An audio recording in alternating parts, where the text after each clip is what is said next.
कृषि अनुसंधान परिषद के 86वें स्थापना दिवस और पुरस्कार समारोह में मैं मनीषा दुबे राष्ट्रीय कृषि विज्ञान केंद्र परिसर से आपका दूरदर्शन की ओर से हार्दिक स्वागत करती हूं। नमस्कार। आज इस खास मौके पर यहां भारत के प्रधानमंत्री श्री नरेंद्र मोदी जी पधारने वाले हैं और ये शिंदे सिंपोजियम जहां पर सभी मेहमान, पुरस्कार विजेता, वैज्ञानिक सभी यहां पर इंतजार कर रहे हैं। अपने देश के बारे में ये कहना पूर्णतः सार्थक होगा कि सीमा पर जय जय जवान, खेतों पर विजित किसान लिखो। सीमा पर जय जय जवान, खेतों पर विजित किसान लिखो। धरती से लेकर अंबर तक जय करता विज्ञान लिखो। सांसों की धड़कन धड़कन पर अपना हिंदुस्तान लिखो, अपना हिंदुस्तान लिखो। सच कहा जाए तो आज भारतीय कृषि अनुसंधान परिषद विज्ञान और किसान की प्रगति का पर्याय बन चुका है। वर्ष 1929 में imperial council of agricultural research की स्थापना की गई और स्वतंत्रता प्राप्ति के बाद इस संगठन का नाम बदलकर भारतीय कृषि अनुसंधान परिषद रख दिया गया। ये कृषि मंत्रालय के अंतर्गत स्वायत्तशासी निकाय के तौर पर कार्य करता है। जैसा कि मैंने बताया कि माननीय प्रधानमंत्री श्री नरेंद्र मोदी जी यहाँ पर पधारने वाले हैं कुछ ही देर में और अपने कर कमलों द्वारा वे पुरस्कार वितरित करेंगे।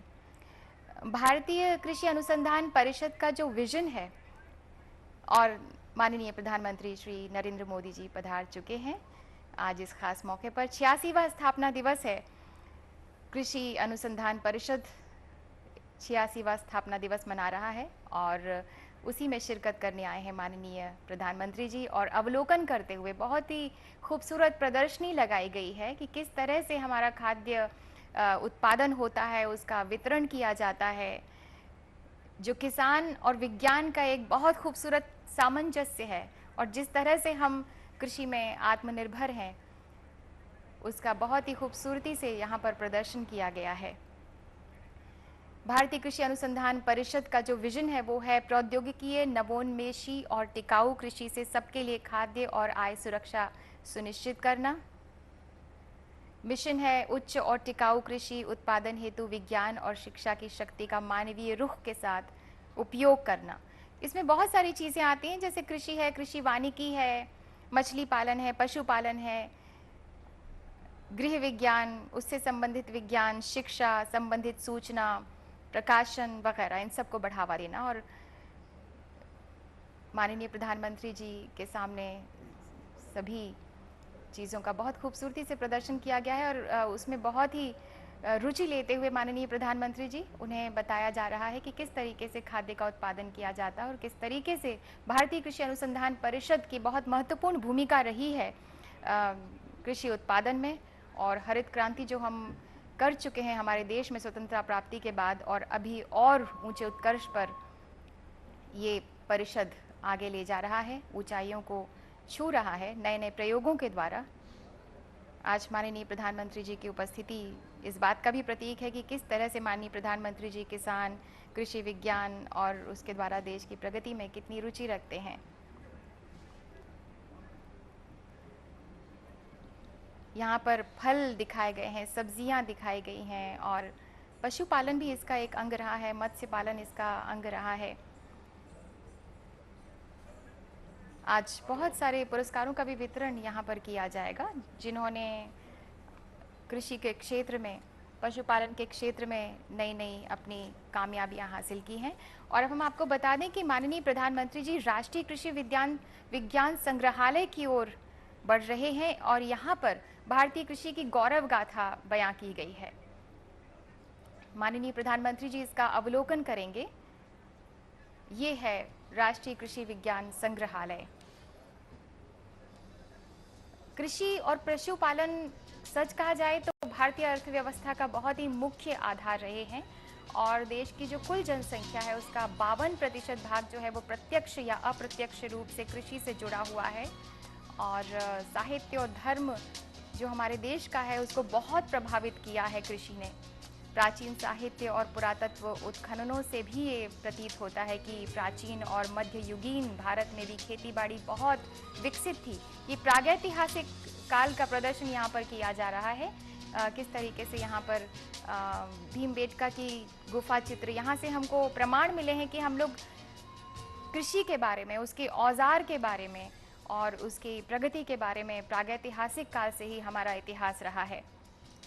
और यहाँ पर कंप्यूटर का भी प्रयोग किया गया है ताकि उस झांकी को अच्छी तरीके से देखा जा सके, और ये सीधे उसी युग में हमें ले जाती है कि किस तरह से कृषि और पशुपालन करना हमने सीखा और औजार का निर्माण करना सीखा। और उसके बाद में यहाँ पर हल का आविष्कार किस तरीके से किया गया। मोहनजोदाड़ो, सिंधु घाटी की जो सभ्यता है उसमें भी हमने ये जान लिया उसके प्रमाणों से, उसके अवशेषों से, कि हम उस काल में भी कृषि को लेकर बहुत जागरूक रहे हैं, हमारा इतिहास जागरूक रहा है। और यहाँ पर हड़प्पा काल और सिंधु घाटी की सभ्यता के काल में हमने किस तरीके से औजार, मछली पकड़ने के कांटों का और हर तरीके से इस्तेमाल कर लिया था। गोदाम यहाँ पर बने थे, रेशम और कपास का यहाँ पर हम लोग उत्पादन करते थे और उसका निर्यात भी किया जाता था, इसके प्रमाण भी मिले हैं। तो इसी का एक जो गौरवशाली इतिहास रहा है उसका प्रदर्शन इस संग्रहालय में किया गया है। और माननीय प्रधानमंत्री जी उस सभी में रुचि लेते हुए और उसके इतिहास के प्रति कौतूहल नज़रों से देखते हुए, अवलोकन करते हुए पिसाई और खाद्य प्रसंस्करण में किस तरीके से हमारे यहाँ इतिहास रहा है और उसको प्रदर्शित करते हुए अलग अलग काल का यहाँ पर विवरण दिया गया है। जैसे हमने बताया कि सिंधु घाटी का एक काल था, प्रागैतिहासिक काल था, वैदिक और वैदिकोत्तर युग, उसमें किस तरीके से कृषि में हमने प्रगति की थी। बहुत पुराना इतिहास है। और महादेवी वर्मा की कविता है उसमें भी भारत माता को ग्रामवासिनी कहा गया है। वैदिक और वैदिकोत्तर युग में चंद्र सौर्य दिवस का पंचांग बनाया गया था और उसके आधार पर ऋतु परिवर्तन और खेतीबाड़ी के बीच में जो अटूट संबंध है उसको भी खोज निकाला गया था। ये सब चीज़ें, ये यहाँ पर रेशम के बारे में बताया गया है कि सिंधु घाटी की सभ्यता में रेशम का प्रयोग, उसके प्रमाण मिले हैं। ये सारे अवशेष इसी बात को बताते हैं। मछली पकड़ने का जो यंत्र है, धौलावीरा के अवशेष हैं, उसमें बताया गया है कि किस तरीके से एक बहुत ही सुंदर हमारी सभ्यता थी, एक इतिहास रहा है। और मेसोपोटामिया से निर्यात किया जाता था कपास का। इन सब का विवरण दिया गया है और इन सभी को एक तो कंप्यूटर के माध्यम से भी दिखाया गया है ताकि जीवंत और सजीव चित्रण हम उस काल में, ऐसा लगता है कि जैसे हम उस काल में पहुंच गए हैं और उसका सारा दृश्य हमारे सामने प्रतीत होता है। बहुत सारे पोस्टर्स यहाँ पर लगाए गए हैं, उन चीज़ों को प्रमाण के तौर पर रखा भी गया है जो खुदाई में प्राप्त हुए हैं। वैदिक और वैदिकोत्तर युग में कृषि का स्वरूप क्या रहा होगा, ये अगर हम सोचें तो बहुत प्रगति कर ली थी। चंद्र और सौर्य एक पांचांग बनाया गया था, उसके आधार पर ऋतु परिवर्तन, खेतीबाड़ी और किस तरीके से जीवन यापन करते थे, खाद्य की सुरक्षा कैसे करते थे, मौसम पर आधारित फसलों को उगाने के लिए सौर्य पांचांग का प्रयोग किया जाता था, ये है। और अब हम पहुंच चुके हैं सुल्तानों और मुगल काल के कृषि स्वरूप में। वहाँ किस तरह से प्रगति की हमारी कृषि ने।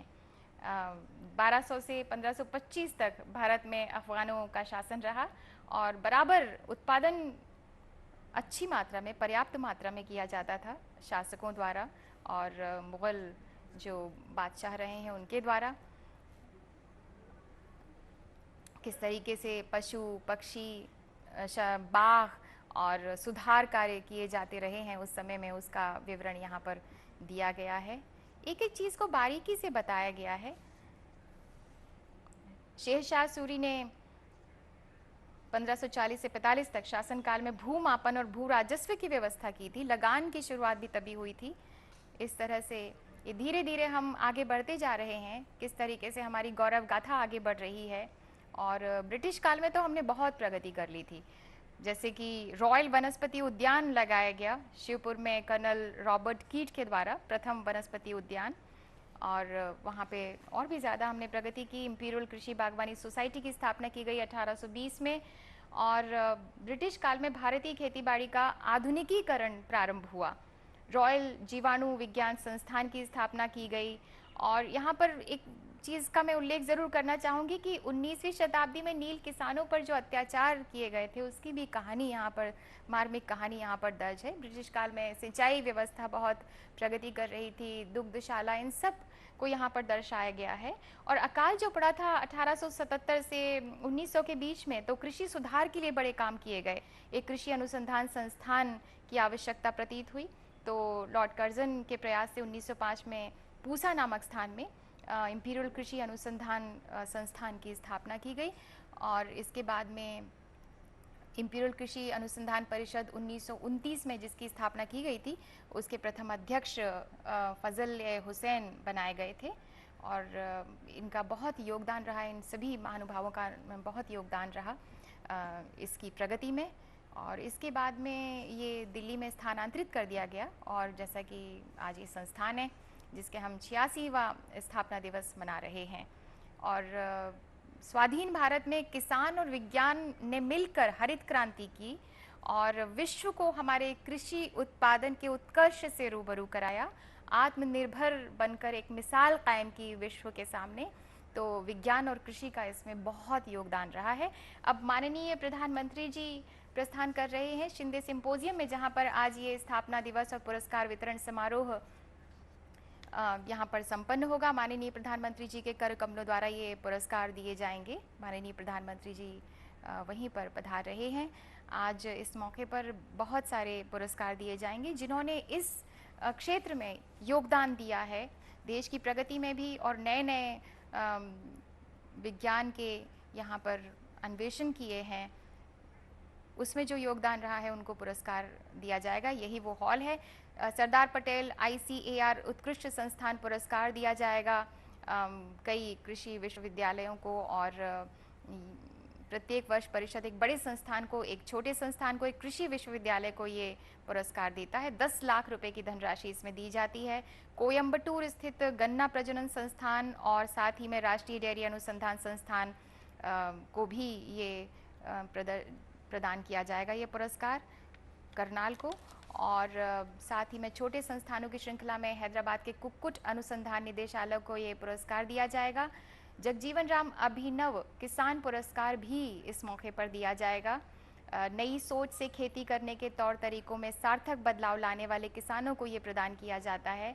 और साथ ही NG रंगा कृषक पुरस्कार भी दिया जाएगा। इसके अलावा इलेक्ट्रॉनिक मीडिया और प्रिंट मीडिया में जिन लोगों का योगदान रहा है उन्हें भी यहाँ पर पुरस्कृत किया जाएगा। और कृषि विश्वविद्यालय भी यहाँ पर हैं, उनको भी पुरस्कार दिया जाएगा उनके खास योगदान के लिए, उनके प्रदर्शन के लिए। और माननीय प्रधानमंत्री जी यहाँ पर पहुँच चुके हैं। इसके अलावा कुछ किताबों का भी विमोचन यहाँ पर किया जाएगा।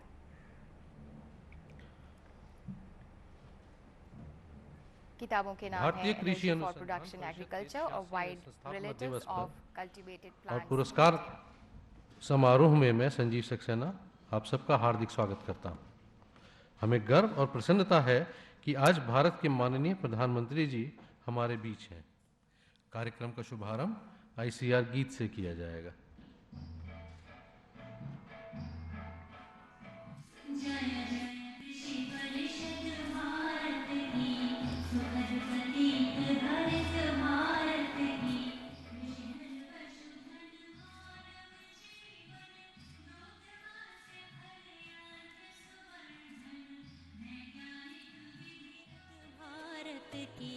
सुखद प्रतीक हरित भारत की, कृषि धन पशुधन मानव जीवन, दुग्ध मत्स्य फल यंत्र सुवर्धन, वैज्ञानिक विधि नव तकनीके, पारिस्थितिकी का संरक्षण, शस्य श्यामला छवि भारत की, जय जय कृषि परिषद भारत की।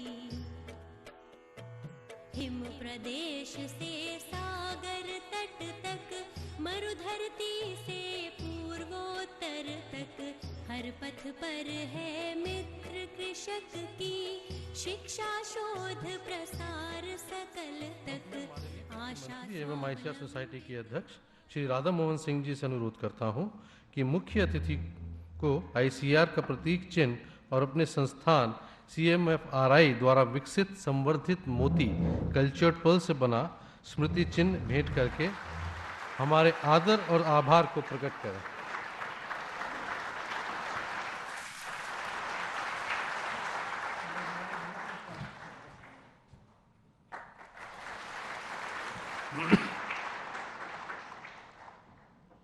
अब मंच पर माननीय मुख्य अतिथि जी तथा मंच पर विराजमान सभी गणमान्यों से अनुरोध है कि कृपया दीप प्रज्वलित कर कार्यक्रम का शुभारंभ करें।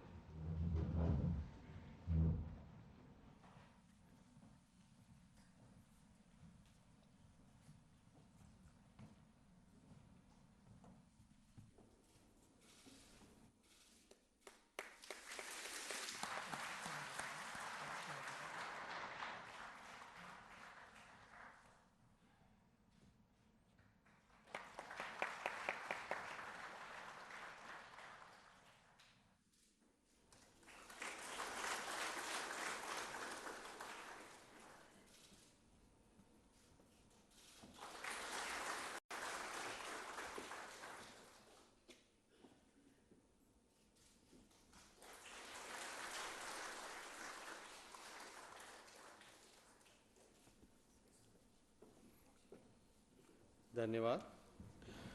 अब मैं डॉक्टर एस अयप्पन, सचिव डेयर और महानिदेशक ICAR से अनुरोध करता हूं कि अपना स्वागत संबोधन और भारतीय कृषि अनुसंधान की उपलब्धियों पर प्रेजेंटेशन प्रस्तुत करें। Respected Chief Guest, Honorable Prime Minister of India, Honorable Union Minister of Agriculture and Minister of State for Agriculture and Food Processing Industries, Additional Secretary DARE, senior officers of the Government of India and ICAR, representatives of the FAO, CGR institutes, Vice Chancellors and Directors, awardees, Puraskar पाने वाले किसान भाइयों, guests, viewers of the live telecast by Doordarshan all over the country, media and press, ladies and gentlemen. Good morning and welcome to the 86th Foundation Day and Award Ceremony of the ICAR. This is a momentous occasion. We have the Honorable Prime Minister of India gracing the event as the chief guest. Sir, we are honored for this is one of your first public events and warmly greet you, thank you and welcome you. Your gracious presence is a message of the importance you are giving to agriculture, agricultural research and education. We have known your interest through Krishi Mahotsav earlier also. Over the decades, sir, we have been receiving encouragement and support from the highest officers of the country in our efforts towards sustainable agriculture. The journey of ICAR is also the saga of Indian agriculture, addressing monsoons, markets and mindsets from the seed to market. The National Agriculture Research Education System is continuously reorienting, responding to the emerging challenges and changing needs. As you were indicating, sir, in our interaction meet last month, I would like to mention the research focus is about 1/3 on the field crops, 1/3 on the horticulture crops, 1/3 on livestock and fisheries, and 10% on agroforestry. We are aware of the stress agriculture, sir, the pressures on natural resource base. Monsoon 2014 का monsoon हम सभी को एक परीक्षा का घड़ी है। आज तक वर्षा में लगभग 25% का कमी है। मैं ये बताना चाहूँगा, निक्रा माध्यम से 3-4 साल में हम कई मॉडल्स विकसित किए हैं। अभी सभी विभागों के साथ मिलकर लगभग 520 डिस्ट्रिक्ट कंटीजेंसी प्लान्स विकसित ही नहीं, हम देश पर प्रदर्शित कर रहे हैं। हम आपको आश्वस्त करना चाहते हैं सर, अभी इस वक्त देश भर हमारे साथी खेतों में किसानों के साथ खड़े हैं। ये मैं अभी इस मीटिंग में बताना चाहूँगा। और comprehensive soil health management, sir, that you have been emphasizing on, whether it's micronutrient deficiencies or the nano fertilizers. One of the companies is launching a global launch of micronutrients by the nano fertilizers next week. Dryland farming is on our focus with multiple interventions with drought-resistant crop varieties, innovations in water management, whether it's rubber dam, pipeline networking, and so on. So we have demonstrated our capacities in maintaining the environment flow in the recent Mahakumbh last year. So we think we can become potential partners of the dream project of every Indian, Namami Gange. The crops for climate resilience, and as I've been mentioning, abiotic, biotic stresses, all have been incorporated into the basmati rice variety that you were just seeing, and also the alternate crops for difficult situations. We have become a part of the Global Gene Bank, sir, in the Svalbard Global Seed Vault, when the Secretary DSC, Mr. Bhavaguna, visited along with my colleagues in the Arctics, we deposited the first consignment of seeds from India. So we are with the Global Gene Bank now. With the rice, you just saw the landmark varieties, also the genome deciphered, biofortification possibilities. So the latest thing to happen in agricultural science at the global level is deciphering wheat genome. And this happened only 10 days back with a publication in Science magazine. And we are proud to say that our scientists have been a part in this effort at the global level. These two grains, maize, are the core cereals, are nutri-cereals now, and in difficult times, the fodder that we get, sorghum, for example, 70 tons per hectare with multi-cuts. That's what we have at this time. Pulses for protein is our emphasis, and we are trying to look at the bioavailability of protein enhancement. We can, sir, go to 25 million tons using rice fallows, as also marginal increase in productivity, high possibilities in enhancing pulses production. Edible oil is a concern. We have mustard varieties, rapeseed mustard today with 42% oil content. Edible, that's what is the search for new varieties, and also bridging the gap. As you just saw, oil palm can become a good alternative, emerging alternative with 6 to 7 tons of oil per hectare, tissue culture standardized. In cotton, BT cotton has demonstrated the power of technology. We think GM crops would be a way forward in this country and our leadership.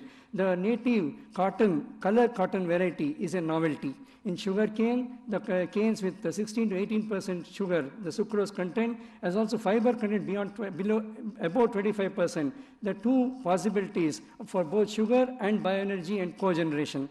Leaders getting to be leaders in horticulture across the globe. What we have today is tomato, for example, a concern. At the same time, the productivity levels of 60, 70, 80, 90 tons per hectare that have been achieved. And these are stories happening on the ground. Biofortification also. Plantation crops, wilt in coconut, crops in arecanut, concerns, but then today varieties available. Tapioca, you just saw, sir, tuber crops for the tribal areas. Aeroponic seed that you just saw now.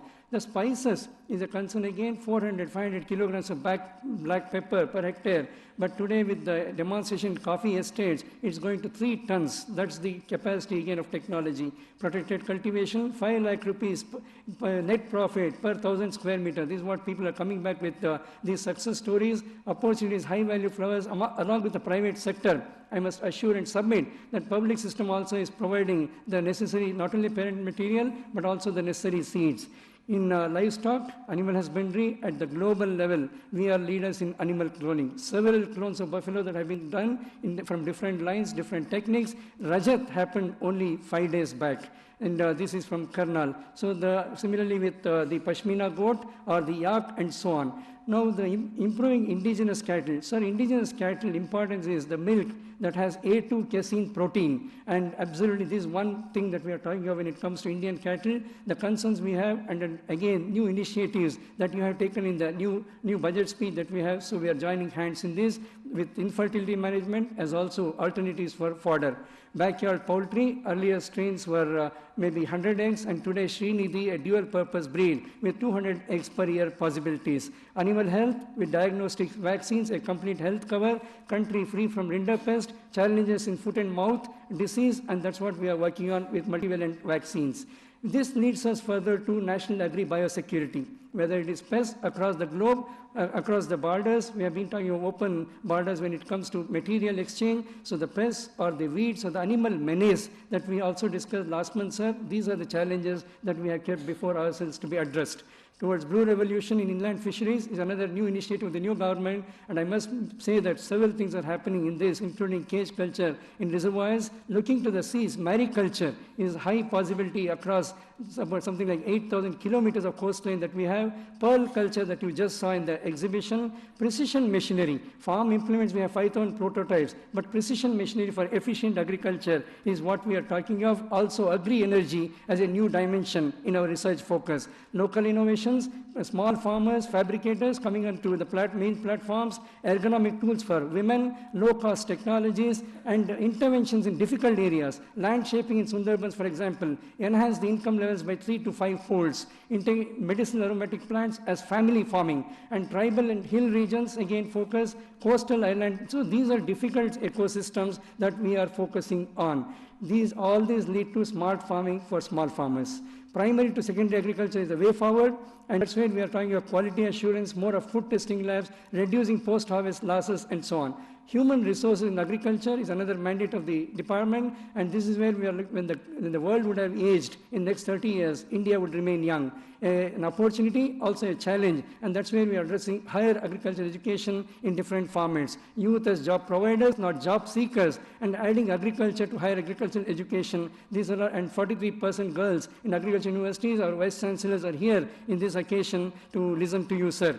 Lab to Land, the Krishi Vigyan Kendras, taking to new dimensions of real-time agro-advisories, ITCs in extension. Sir, we have brought before us very challenging areas. Eastern India, low light intensity. During the Kharif season, the rice productivity gets affected, so we are trying to work out on that aspect. C3 to C4 plants, spot borer resistant pigeon pea, semen sexing, very, very critical for this country, is one of their major program. The early prediction of fertility in crossbred bulls, or the Hilsa fish that doesn't breed normally. These are the areas that we have brought before ourselves. Open access journals, new bioinformatics, science to commerce, setting up business agri-incubators, as also private companies. And in the talent search and mentoring, the Scientist Recruitment Board, Academy of Research Management, Academy of Agricultural Sciences. So all these taking to the policy interventions in agriculture, not only in agricultural research education, but in agriculture. In international cooperation, the approach is India focus and global reach. Yesterday also, sir, we had 2 African delegations,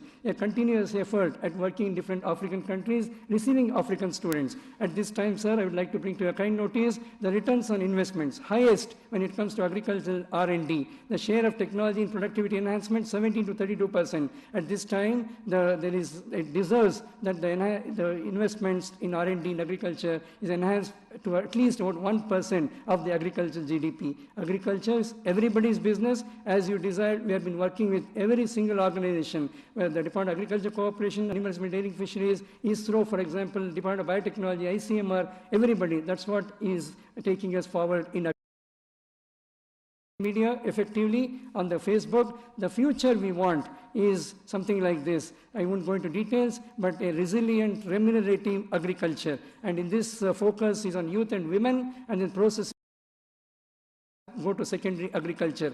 At this time, in your gracious presence, we would like to start a few initiatives, sir, and they pertain to, for example, the Vision 2020 document that we had to 2030. In the Chance for Change, we are bringing up programs on Farmer First, Student Ready to become entrepreneurs, attracting, retaining youth in agriculture, Agri-Tech Foresight Center, National Agricultural Education Project. Also, जैसा बताए थे sir, agri students को soil testing में लगाने के लिए माटी मित्र और हम post office को use करके खेत संदेश कर रहे हैं. कृषि वाणी, the community radios in universities, also fund for basic research, innovation and incubation.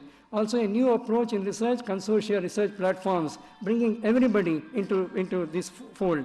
Sir, the new government's budget has given a boost to agricultural education, 2 IIRIs in Assam and Jharkhand, 2 agricultural universities in Andhra Pradesh and Rajasthan, 2 horticultural universities proposed in Haryana and Telangana, the National Adaptation Fund, and also taking agriculture to schools under the guidance of our ministers in the recent past.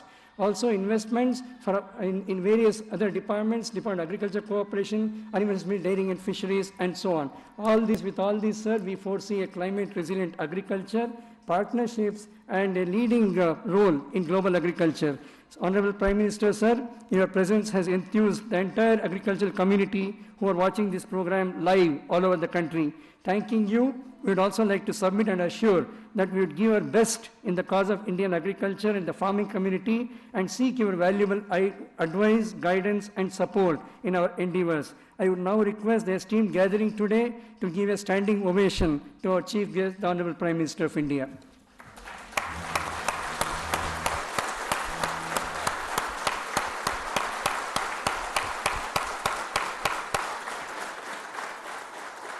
Thank you very much. धन्यवाद मान्यवर। अब मैं माननीय केंद्रीय कृषि मंत्री श्री राधा मोहन सिंह जी से अनुरोध करता हूं कि कृपया अपने अभिभाषण से सभा को लाभान्वित करें।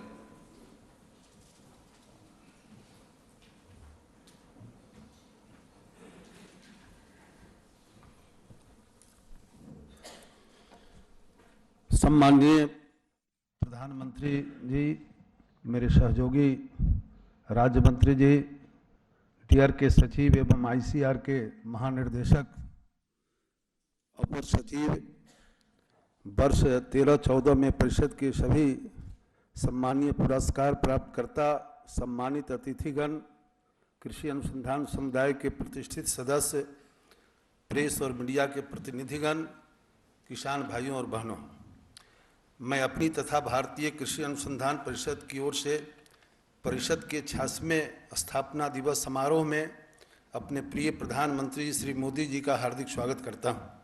महोदय, इस समारोह में उपस्थित होने तथा आईसीआर स्थापना दिवस व्याख्यान देने के हमारे अनुरोध को स्वीकार करने के लिए हम आपका हृदय से आभार प्रकट करते हैं। महोदय, आपका स्वागत करने के साथ ही मैं आपको ब्रिक्स देशों के प्रमुखों के साथ हुई अत्यंत सफल बैठक के लिए आपका अभिनंदन करता हूँ, जिसके कारण एक नए विकास बैंक की स्थापना का निर्णय हुआ है। इस बैंक के निर्माण में आपकी भूमिका की सारे देशों में प्रशंसा की गई है। आशा है कि कृषि तकनीकी क्षेत्र में भी ब्रिक्स देशों के बीच और अधिक सहयोग की संभावनाएं विकसित होंगे। महोदय, मैं बताना चाहता हूं कि आईसीआर देश के उन गिने चुने संगठनों में से एक है जिसके पास अपने कार्मिकों की विशिष्ट उपलब्धियों को मान्यता देने के लिए एक सुस्थापित तंत्र है। हमारी पुरस्कार प्रणाली में अनूठी विशेषता यह है कि इसमें न केवल पेशेवर अनुसंधानकर्ताओं तथा शिक्षकों को, वरन ऐसे किसानों, गैर सरकारी संगठनों तथा कृषि पत्रकारों को भी पुरस्कृत किया जाता है जो नई तकनीकों का ईजाद या उसमें सहयोग करते हैं। मुझे पूरा विश्वास है कि आज आपकी यहाँ उपस्थिति से न सिर्फ वैज्ञानिकों और पुरस्कार प्राप्तकर्ताओं बल्कि देश के संपूर्ण कृषि समुदाय को निश्चित तौर पर प्रोत्साहन और प्रेरणा मिलेगी। मैं इस अवसर पर आईसीआर पुरस्कार प्राप्त करने वालों का भी स्वागत करता हूं, उन्हें बधाई देता हूं। इस बार मानसून की रफ्तार, जो कि हमारी खाद्य सुरक्षा के लिए एक मुख्य निर्धारक घटक है, मैं आपको यह बताना चाहता हूं कि आईसीआर ने उपयुक्त परामर्श तकनीकी विकल्पों सहित 520 जिलों के लिए आकस्मिक योजनाएं तैयार की है। आईसीआर ने जलवायु अनुकूल कृषि पर राष्ट्रीय पहल नामक एक योजना भी क्रियान्वित की है। जलवायु परिवर्तन के लिए बजट में प्रस्तावित राष्ट्रीय अनुकूलता निधि की स्थापना से जलवायु परिवर्तन के प्रतिकूल प्रभावों से निपटने की क्षमता और अधिक दृढ़ होगी। इस माह के प्रारंभ में बजट में घोषित प्रधानमंत्री कृषि सिंचाई योजना नामक नई पहल से सिंचित क्षेत्र में विस्तार तथा जल की प्रति बूंद उत्पादकता को बढ़ाने में मदद मिलेगी।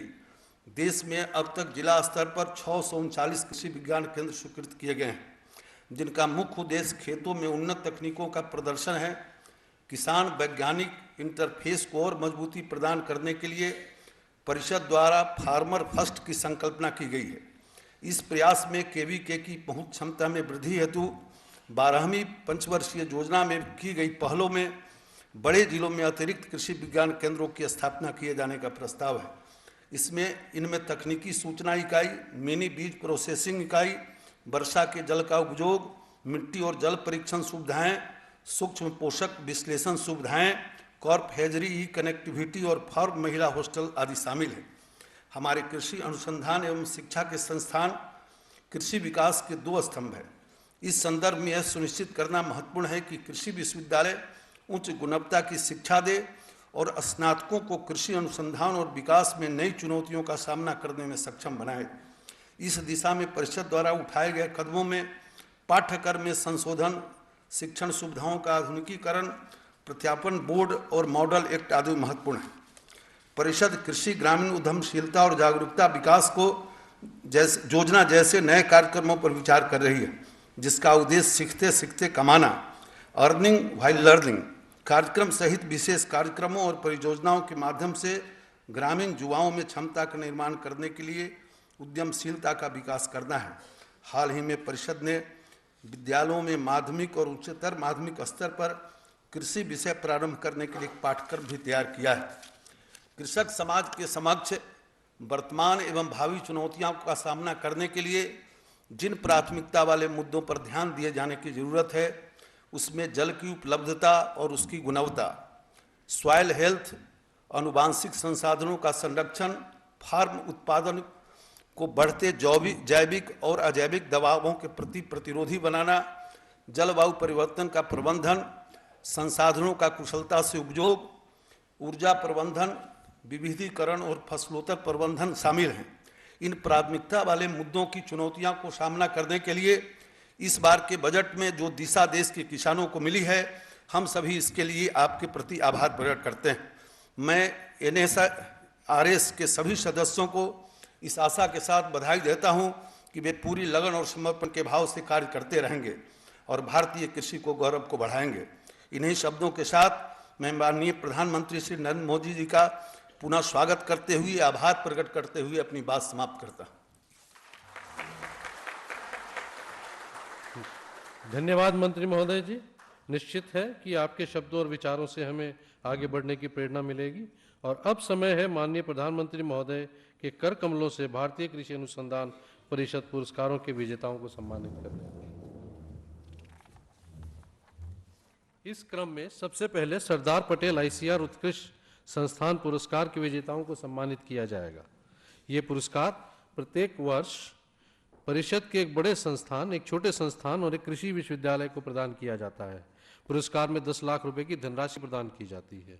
कृषि विश्वविद्यालयों के अंतर्गत करनाल स्थित राष्ट्रीय डेयरी अनुसंधान संस्थान समकक्ष विद्यालय NDRI डीम्ड यूनिवर्सिटी को पुरस्कृत किया जाता है। मैं doctor AK Srivastava NDRI director से अनुरोध करूंगा कि कृपया मंच पर आए। इस संस्थान ने देश के डेयरी विकास में शिक्षा और अनुसंधान के जरिए अहम भूमिका अदा की है। बड़े संस्थानों की श्रेणी में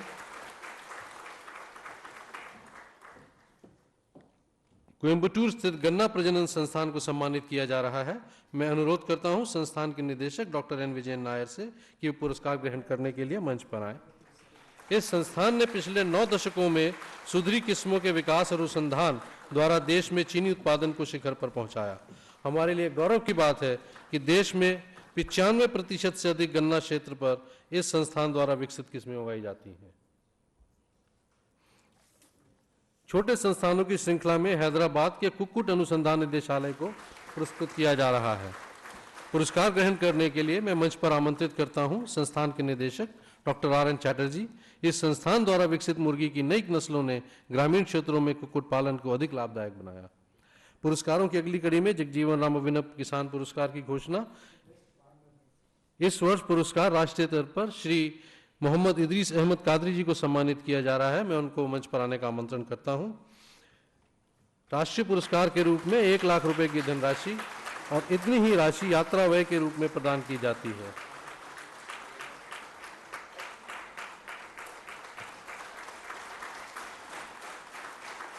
अब मैं मंच पर आमंत्रित करना चाहूंगा विविधतापूर्ण कृषि डाइवर्सिफाइड एग्रीकल्चर के लिए NG रंगा कृषक पुरस्कार से सम्मानित की जा रही श्रीमती कृष्णा यादव जी को।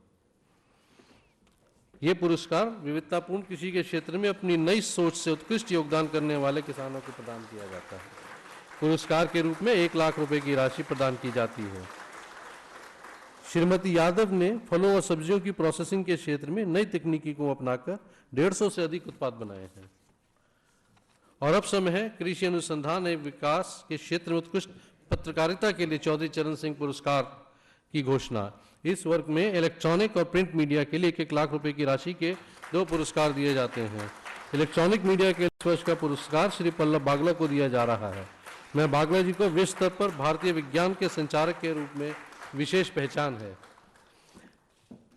प्रिंट मीडिया के लिए पुरस्कार श्री भगवान दास जी को दिया जा रहा है। अनुरोध है कि वे मंच पर आकर पुरस्कार ग्रहण करें। श्री भगवान दास जी ने अपने विचारशील लेखों से पंजाब में कृषि उत्पादन को बढ़ावा दिया। इसके साथ ही कृषि विस्तार सेवा को चुस्त दुरुस्त बनाने में भी श्री भगवान दास के लेखों ने अहम भूमिका की है। और अब देश के कृषि विश्वविद्यालयों को दिए जाने वाले विशेष पुरस्कारों की घोषणा। ये पुरस्कार ICR के ऑल इंडिया PG प्रवेश परीक्षा में कृषि विश्वविद्यालयों के स्नातकों के प्रदर्शन के आधार पर दिए जाते हैं। इस वर्ष पहला पुरस्कार उड़ीसा कृषि एवं प्रौद्योगिकी विश्वविद्यालय भुवनेश्वर को प्रदान किया जा रहा है। मैं मंच पर कुलपति डॉक्टर मनोज कार को आमंत्रित करता हूं। इस विश्वविद्यालय ने 37 छात्रों ने PG प्रवेश परीक्षा पास की। दूसरा पुरस्कार केंद्रीय कृषि विश्वविद्यालय इम्फाल को प्रदान किया जा रहा है। I request doctor SN. Puri कृपया पुरस्कार ग्रहण करने के लिए मंच पर आएं। तीसरा पुरस्कार कृषि विज्ञान विश्वविद्यालय बेंगलुरु को दिया जाता है। विश्वविद्यालय के कुलपति डॉक्टर डी.पी. कुमार से अनुरोध है कि कृपया पुरस्कार ग्रहण के लिए मंच पर आएं। इस विश्वविद्यालय के 25 छात्रों ने पीजी प्रवेश परीक्षा में मेरिट हासिल की। तालियों का क्रम टूटना नहीं चाहिए। आप सभी से अनुरोध है, कृपया एक बार जोरदार तालियों से सभी पुरस्कार विजेताओं का हौसला बढ़ाएं। धन्यवाद माननीय प्रधानमंत्री महोदय, आपके कर कमलों से पुरस्कार प्रदान करके हमें प्रोत्साहित करने के लिए।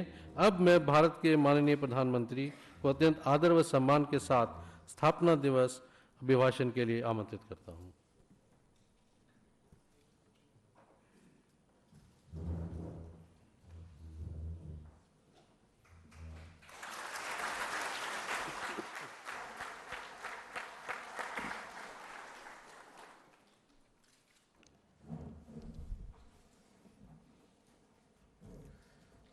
मंत्रिपरिषद के मेरे साथी श्रीमान राधा मोहन सिंह जी, डॉक्टर संजय जी, मंच पर विराजमान सभी महानुभाव और कृषि और विज्ञान के क्षेत्र से जुड़े हुए सभी तपस्वी जन, अभी मुझे स्टैंडिंग ओवेशन दिया गया। मेरी आप सबसे रिक्वेस्ट है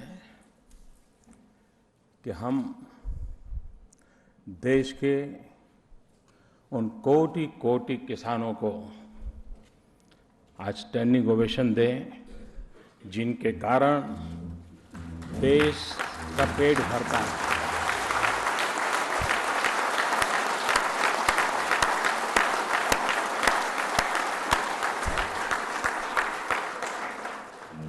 हम स्टैंडिंग ओवेशन उन महानुभावों को दें जिन्होंने आज अवार्ड भी प्राप्त किया है और देश में इस प्रकार की गतिविधि से जुड़े हुए हैं, जिनका सम्मान करने का मुझे सौभाग्य मिला है। उन सबको मैं हृदय से अभिनंदन करता हूं। अय्यप्पन जी को मैं सुन रहा था, सुपर फास्ट ट्रेन चल रही थी।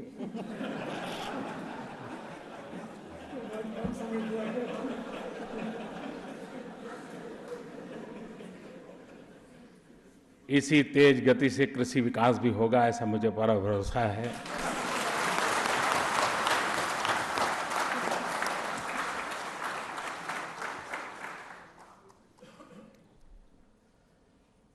जब उन्होंने सबको स्टैंडिंग ओवेशन के लिए खड़ा किया तो ये कला मेरे ध्यान में आ गई कि लंबी देर तक सुनते समय नींद आ जाती है, तो बीच बीच में स्टैंडिंग ओवेशन अच्छा रहता है।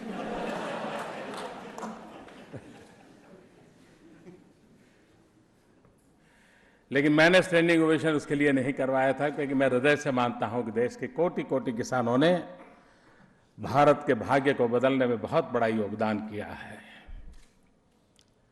और इसलिए वैज्ञानिक कितनी ही खोज क्यों न करें, लेकिन अगर किसान उस पर भरोसा करके अपना 1 साल खपा नहीं देता है, 2 साल खपा नहीं देता है, तो सिद्धि संभव नहीं होती है। कभी लैब में, कभी छोटे से प्रायोगिक व्यवस्था में सिद्धि प्राप्त करने में एक्सपर्ट को सफलता मिल जाती है, लेकिन जब तक उसका सरलीकरण नहीं होता है, सामान्य किसान को पल्ले पड़े उस भाषा, परिभाषा और प्रयोगों से उसको जोड़ा नहीं जाता है, तब तक इसका व्याप बढ़ता नहीं है। हमारे देश में कृषि ज्यादातर पीढ़ी दर पीढ़ी विरासत में दी जाती है और इसलिए परंपराओं को बदलने का साहस बहुत कम लोग रखते हैं। जब तक उसको ये भरोसा न हो, हाँ भाई, हाँ दिस इज द वे, ये कुछ होगा, और उसके लिए भी 2, 4, 5 साल तक सोचता रहता है वो, क्योंकि उसे मालूम है कि कहीं मैं प्रयोग कर गया और मेरी जिंदगी अटक गई तो क्या होगा, इसलिए वो हिम्मत नहीं करता है। और इसलिए भारत के विज्ञान जगत को और खास करके कृषि क्षेत्र में अनुसंधान करने वाले महानुभावों के सामने, सरकार के सामने, सामान्य किसान समुदाय के सामने ये नितांत आवश्यक है कि हम बदलते हुए युग में, बदलते हुए परिवेश में, क्लाइमेट चेंज के माहौल में और वैज्ञानिकों के द्वारा किए गए संशोधनों के माध्यम से, प्रोग्रेसिव फार्मर्स के द्वारा किए गए प्रयोगों के माध्यम से, बदलते हुए क्लाइमेटिक जोन्स, अब क्लाइमेटिक जोन ही बदल रहे हैं हमारे सारे। कभी एग्रो क्लाइमेटिक जोन पहले जो बनाए होंगे, शायद आज एग्रो क्लाइमेटिक जोन में काफी बदलाव नजर आ रहा है। उन सारे पार्श्वभूमि में हमारा किसान भरोसा करके प्रयोग करने की हिम्मत करें, और इस दिशा में हम कैसे आगे बढ़ें। आज इस अनुसंधान केंद्र को 86 साल हो गए। मैं चाहूंगा कि आप सब मिलकर के इसका शताब्दी वर्ष कैसे मनाया जाए, उसका प्लानिंग आज ही करें, और इंस्टीट्यूशनल सेलिब्रेशन प्लानिंग नहीं। हम इस अनुसंधान के माध्यम से किसानों तक कैसे पहुंचेंगे, किन किन विषयों में पहुंचेंगे, किन किन बातों में हम कुछ गोल सेट करके अचीव करेंगे, और सारी fraternity, all the university, all the agriculture college, सब इसकी शताब्दी के साथ रिसर्च के नए आयाम, उसके साथ सामान्य किसान को जोड़ने का प्रयास, इस दिशा में हम कुछ गोल तय करके आने वाले 14-15 साल जो भी हमें मिलते हैं, और एक सेंचुरी का मिशन गोल बना करके, तय करके, मैं समझता हूं शायद हम 86 साल में जितना कर पाए हैं उससे ज्यादा 14 साल में कर सकते हैं। क्योंकि अब 86 साल पहले हमारी जो ताकत थी, 86 साल में उस ताकत सैकड़ों गुना ज्यादा है। विज्ञान ने भी भारी प्रगति की है, वैश्विक संबंधों का वातावरण भी, ज्ञान का आदान प्रदान भी बहुत तेजी से हुआ है, और इसलिए हम अगर ये गोल लेकर के चले तो हम बहुत कुछ कर सकते हैं। हमारे देश के सामने, क्योंकि ये सारी हमारी जो मेहनत है उसमें हमने 2 चीजों को सिद्ध करना है। एक, हमारा किसान देश और दुनिया का पेट भरने में सामर्थ्यवान हो, और दूसरा, हमारी कृषि किसान का जेब भरने में सामर्थ्यवान हो। दुनिया का तो पेट तो भरे, लेकिन किसान की अगर जेब नहीं भरेगी तो शायद हम जो चाहते हैं उस स्थितियों को प्राप्त नहीं कर सकते। और इसलिए हमारी दिशा, हमारी योजना उस तरह।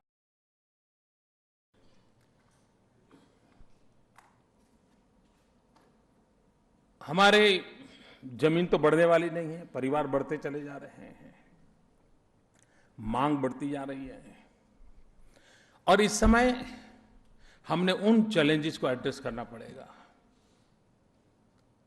और हमारा फोकस सॉइल फर्टिलिटी,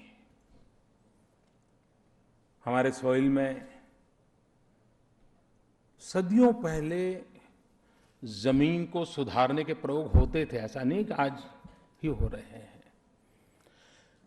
लेकिन समय के अभाव से, आर्थिक दौड़ में किसान अब वो समय नहीं देता है। जमीन सुधार के लिए बीच में एक टाइम देना चाहिए, कुछ प्रक्रियाएं करनी चाहिए, जो उसको जानकारी है लेकिन कर नहीं पाता है। तब वैज्ञानिक इंटरवेंशन आवश्यक हो जाता है। उसकी परंपरागत पद्धतियां और साइंटिफिक इंटरवेंशन, दोनों की जोड़ करके हम हमारी जमीन की फर्टिलिटी के संबंध में कोई निश्चित गोल के साथ कैसे आगे बढ़ सकते हैं, क्योंकि हमारे सामने आवश्यक है कि हमें प्रति हेक्टर उत्पादन बढ़ाए बिना हमारा कोई चारा ही नहीं है। उसी प्रकार से जो फसल 45 दिन में होती है, वो फसल 35 दिन में कैसे हो, वो कौन सी वैज्ञानिक पद्धतियां हो, किस प्रकार का टाइम फ्रेम हो, और फिर भी क्वालिटी इरोजन न हो। जैसे मूंग में प्रयोग हुआ तो टाइम तो बचा, लेकिन उसकी साइज बदलती गई, साइज छोटी होती गई, और जब होती तो मार्केट गिर जाता है, क्योंकि सामान्य मानवी ने अपने दिमाग में मूंग की एक साइज सेट है, उसके मन में एक छवि तैयार है, उसी के आसपास होगा तो उसको मन में रहता है ठीक है। उसे अगर थोड़ा सा इधर उधर हो गया तो उसके मन में रहता है अरे भाई शायद अच्छा नहीं होगा। और इसलिए क्वालिटी इरोजन ना हो, उसके बावजूद भी प्रोडक्टिविटी बढ़े और टाइम फ्रेम रिड्यूस हो, इस पर हम कैसे काम कर सकते हैं। हम जानते हैं कि विश्व के सामने पानी का संकट है। वाटर साइकिल, वेदर साइकिल, दोनों के बीच में क्लैश हो रहा है, कॉन्ट्राडिक्टरी खड़ी हो गई है। अब हमारे सामने चैलेंज है इस वेदर साइकिल के साथ हमारा वाटर साइकिल का साइंटिफिक मैनेजमेंट हम कैसे करें, हम उसको नए तरीके से कैसे उसको जोड़ें, चाहे रेन वाटर हार्वेस्टिंग हो या जल संचय के नए नए अभियान हो, और हम जन सामान्य को जल संचय के संबंध में जितना जागरूक करेंगे, जितना भागीदार बनाएंगे, उतना ही ज्यादा परिणाम मिलेगा। Global warming, environment, 5 star hotel में होने वाले सेमिनार अपनी जगह पे है, उसका भी अपना उपयोग है, लेकिन आखिरकार ये काम करने वाला सामान्य मानवी है। उसके मन में ये भाव कैसे जगे, और जब तक ये विश्वास पैदा नहीं होता है कि पानी ये परमात्मा का दिया हुआ प्रसाद है, और जैसे हम मंदिर में जाते हैं, एक प्रसाद का दाना नीचे न गिर जाए इतनी केयर करते हैं, बहुत सजग रहते हैं, भाई प्रसाद है गिरना नहीं चाहिए। ये पानी भी परमात्मा का प्रसाद है, एक बूंद भी बर्बाद नहीं होनी चाहिए। ये भाव सामान्य व्यक्ति तक हम कैसे पहुंचाए। जब साबरमती नदी लबालब भरी रहती थी, पानी भरपूर बहता था, महात्मा गांधी साबरमती में रहते थे। 1930 का वो कालखंड था, 30 के पहले का कालखंड था, लेकिन कोई अगर पानी का पूरा ग्लास देता था तो बापू कहते नहीं, आधा पीना है तो आधा ले आओ, आधा पानी वापस करो, पानी बर्बाद मत करो। सामने नदी थी, लबालब पानी से भरी थी, लेकिन वो एक बूंद भी पानी को बर्बाद होने से पीड़ा हो जाती थी। ये लेवल ऑफ कॉन्शियसनेस, और अल्टीमेटली सक्सेस के लिए कॉमन मैन का लेवल ऑफ कॉन्शियसनेस जितना बढ़ता है, उतने ही सक्सेस की संभावनाएं बढ़ती है। और इसलिए हम उस दिशा में कैसे आगे बढ़े। पर ड्रॉप मोर क्रॉप, ये हमारा मिशन स्टेटमेंट हो सकता है क्या। जैसे कम जमीन कम समय ज्यादा उपज, वैसे पर ड्रॉप मोर क्रॉप, यानी किसान पेट भी भरे और किसान का जेब भी भरे, कम भूमि में ज्यादा उपज हो। इसी के साथ हमारी एनिमल हस्बेंड्री, हमारे पास जितनी मात्रा में पशु है उसकी तुलना में दूध बहुत कम है, दूध की मांग ज्यादा है, रिक्वायरमेंट भी ज्यादा है। हमारे पशु ज्यादा दूध उत्पादन करें, ये हमारे लिए एक सहज साथ प्रक्रिया होनी चाहिए, एक सामान्य व्यवस्था का हिस्सा बनना चाहिए। ऐसा नहीं कि यूनिवर्सिटीज और लैब ने या वेटरनरी कॉलेज ने इस पर काम नहीं किया है, लेकिन जब तक ये काम जो पशुपालक है उस तक नहीं पहुंचता है, तब तक हमें परिणाम नहीं मिलता है।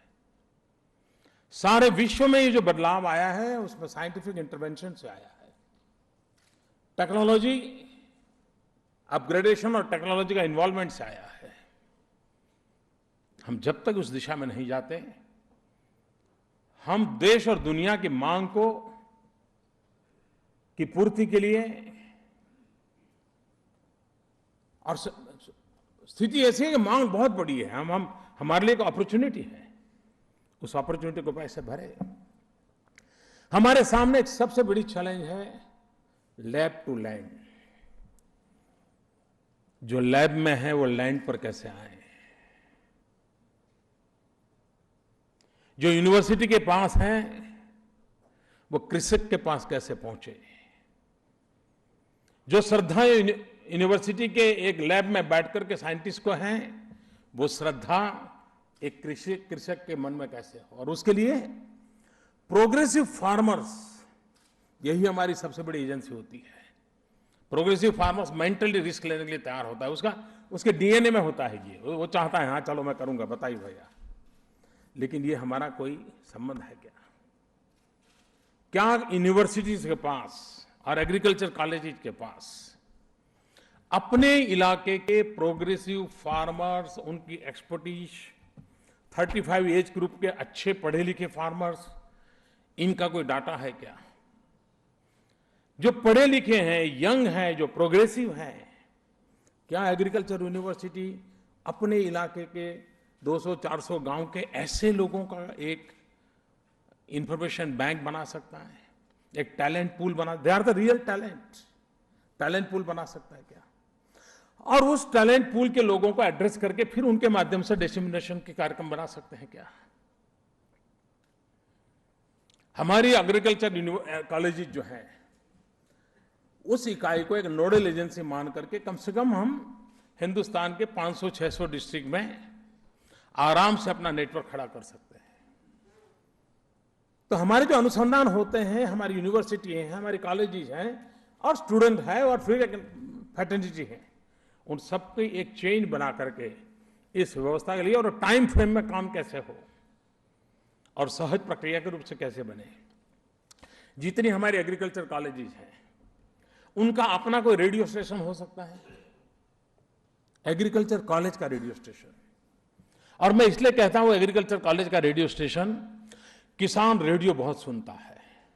एग्रीकल्चर कॉलेज जो जहां है उसको उस इलाके की कृषि की स्थिति का पता है, वहां कॉलेज के स्टूडेंट्स को भी ज्यादातर उसी परिवार के बच्चे हैं जो कृषि क्षेत्र से आते हैं, तो परंपरा से भी जानता है। और उस एग्रीकल्चर रेडियो कॉलेज चला है, आजकल रेडियो के लिए सुविधा है, परमिशन मिलती है।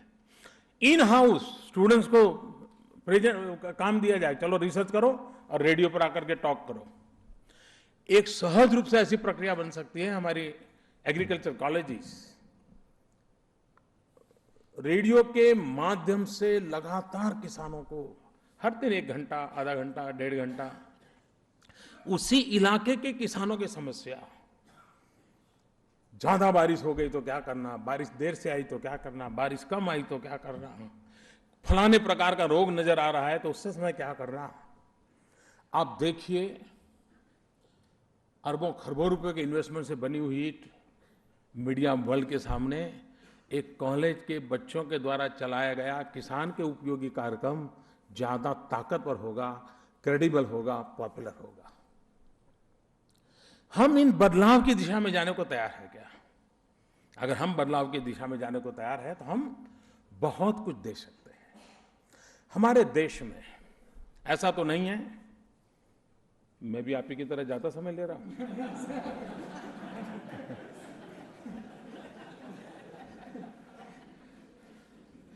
अपने आगे के लोग जो रास्ता छोड़ जाते हैं तो आदत पीछे वाले की वैसी हो जाती है। ऐसा नहीं कि हमारे स्टूडेंट्स ने कोई रिसर्च काम नहीं किए, पीएचडी प्राप्त नहीं की, उसके ऐसे लिखे हुए नहीं है रिसर्च। क्या हम तय कर सकते हैं विद इन 4 या 5 इयर्स सभी यूनिवर्सिटीज में अब तक एग्रीकल्चर में जितने भी रिसर्च हुए हैं, चाहे पीएचडी हुआ हो या रिसर्च पेपर लिखे गए हो, उन सबको डिजिटल करके कंपाइल कर सकते हैं? पूरे हिंदुस्तान में हमारे इस नौजवानों ने क्या रिसर्च किया है? अगर मान लीजिए किसी ने गेहूं पर रिसर्च किया है, देश की 25 यूनिवर्सिटी में 200 के करीब छात्रों ने पिछले 50 साल में रिसर्च किया होगा। आज वो खजाना कहां पड़ा है? क्या किसी ने इकट्ठा करके दोबारा उस पर से देखा? यूनिवर्सिटी ने देखा है कि भाई 50 साल में इस प्रकार के रिसर्च हुए, इन 50 साल के रिसर्च को एक कंपाइल करके हम इस पॉइंट को निकालते हैं और एक पूरा डिजिटल प्लेटफॉर्म तैयार हो सकता है हमारे रिसर्च स्कॉलर्स का। वरना उसने पीएचडी ले ली, नौकरी कर ली, रिटायर्ड भी हो गया भाई बचपन में पीएचडी कर ली थी। देश को क्या मिला? और उसका कारण क्या है? हम चीजों को उसकी मालिकी बना देते हैं, वो राष्ट्र की धरोहर है, उस गौरव गान के साथ उसको जोड़ते नहीं है। मैं वो चीजें बता रहा हूं आपको जिसके लिए कोई बहुत बड़ा बजट नहीं लगता है, बहुत बड़ा एकदम कोई सूर्य चंद्र पर से विज्ञान उतारने की जरूरत नहीं पड़ती, सहज व्यवहार की बातें हैं। और आप देखिए ये ताकत इतनी बढ़ जाएगी। आज भी हमारे यहां पल्सेस एंड ऑयल सीड्स बहुत बड़ी चैलेंज है। क्या हम पल्सेस का उत्पादन और पल्सेस में प्रोटीन कंटेंट, गरीब से गरीब व्यक्ति के लिए प्रोटीन का सोर्स यही है। उस गरीब आदमी का भला करना है तो उसको वो पल्सेस मिले, प्रोटीन जिसमें ज्यादा हो, ताकि उसकी जिंदगी में वो काम आए। हम इसको प्रायोरिटी दे सकते हैं। ऑयल सीड्स, भारत कृषि प्रधान देश हो और हमें तेल बाहर से मंगवाना पड़े, खाने का तेल। अगर लाल बहादुर शास्त्री कहें जय जवान जय किसान और हिंदुस्तान का किसान खड़ा हो जाए और हिंदुस्तान का पेट भरने के लिए सामर्थ्य पैदा कर दे, तो क्या हमारे हिंदुस्तान के किसान के सामने ये चैलेंज नहीं रख सकते? भाई हमने कुछ करना है, अब खाने का तेल हम बाहर से नहीं लाएंगे, आइए हम सब मिलकर मेहनत करें। देश की आवश्यकता है, उस आवश्यकता की पूर्ति के लिए उठाएंगे कदम। हम गोल सेट कर सकते हैं क्या? गोल अचीव कर सकते हैं क्या? अगर जब तक हम सामान्य मानवीय की आवश्यकता और राष्ट्र की आवश्यकताओं के अनुसंधान में हमारी डिजाइन स्ट्रेटेजी वर्कआउट नहीं करते और उसके अनुसार रिसोर्स मोबिलाइज नहीं करते और उसके अनुसार ह्यूमन रिसोर्स को डेवलप करने का कोशिश नहीं करते, तो हम जो चाहिए वैसा परिणाम प्राप्त नहीं कर सकते। और इसलिए मैं आज इस प्रकार के प्रमुख लोग यहां बैठे हैं, हम सिर्फ एनालिसिस करके भी हाँ नहीं होता है ना, ये नहीं होता है, उसका एनालिसिस इनफ नहीं है। कैसे हो उसका एनालिसिस कैसे हो, इस पर हम कैसे कर सकते हैं? ब्लू रिवॉल्यूशन, भारत के तिरंगे के झंडे में हम ग्रीन रिवॉल्यूशन की बात करते हैं, व्हाइट रिवॉल्यूशन की बात करते हैं, लेकिन जो ब्लू कलर का अशोक चक्र है उस रिवॉल्यूशन को भी देखने की आवश्यकता है। और वो ब्लू रिवॉल्यूशन है हमारी सामुद्रिक संपत्ति, फिशरीज, उसके क्षेत्र में डेवलपमेंट। बहुत बड़ा ग्लोबल मार्केट पड़ा हुआ है, हमारे फिशरमैन की जिंदगी बदले। उसी प्रकार से कई बातें हो रही है। ऑर्नामेंटल फिश एक बहुत बड़ा क्षेत्र खुल गया है, अब मोती का खेती हो रहा है, बहुत बड़ा काम हो रहा है। उसी प्रकार का हमारे कोस्टल, हमारी साइंटिफिक फैकल्टी और हमारे मछुआरे और हमारे समुद्र तट पर रहने वाले नागरिक सीवीड की खेती साइंटिफिक ढंग से कैसे हो। सीवीड आने वाला इन दिनों फार्मास्यूटिकल वर्ल्ड के लिए सबसे बड़ा रॉ मटेरियल इनपुट है, ग्लोबल मार्केट है सीवीड का। लेकिन हमारे समुद्र तट पर सीवीड की खेती का भी हम उतना साहस नहीं कर पा रहे। और सीवीड में भी इतनी वैरायटीज है, इतना पोटेंशियल है उसके अंदर। सीवीड अगर मानो मनुष्य के लिए उपयोग आए ना आए, खाली उसका ऐसे ही घर में क्रश करके उसका रस बना करके खेत में छांट दिया जाए तो खेती के लिए वो बहुत बड़ा दवाई और फर्टिलाइजर दोनों का काम कर देता है। क्या कारण है कि हिमालय हमारे पास हो और चाइना के पास भी हिमालय का कुछ भाग हो, चाइना हर्बल मेडिसिन में बहुत आगे हो और हम मेडिसिनल प्लांट के संबंध में धीरे धीरे चिंता के क्षेत्र में चले जाएं। मेडिसिनल प्लांट के संबंध में हमारा कोशिश क्या हो, हम क्या नया दे सकते हैं, हमारे मेडिसिन प्लांट का मैक्सिमम यूटिलाइजेशन कैसे हो। Pharmaceutical industry, pharmaceutical department and agriculture department, this research institution, ये चार मिलकर के उस विषय में क्या कर सकते हैं। मैं समझता हूं इतने सारा बड़ा स्काई इज द लिमिट, इस प्रकार का क्षेत्र हमारे सामने खुला पड़ा है। अगर हम सब मिलकर के इस नई सोच के साथ उस दिशा में आगे बढ़े तो हम आने वाले दिनों में न सिर्फ भारत को न कि विश्व को बहुत कुछ दे सकते हैं। जिन महानुभावों ने इस काम को योगदान किया है, जिनका अभिनंदन करने का मुझे अवसर मिला, फिर से एक बार उनको मैं बधाई देता हूं। मुझे आप सबके बीच आने का अवसर मिला, मेरा सौभाग्य है। मेरी बहुत बहुत शुभकामनाएं हैं। बहुत बहुत धन्यवाद।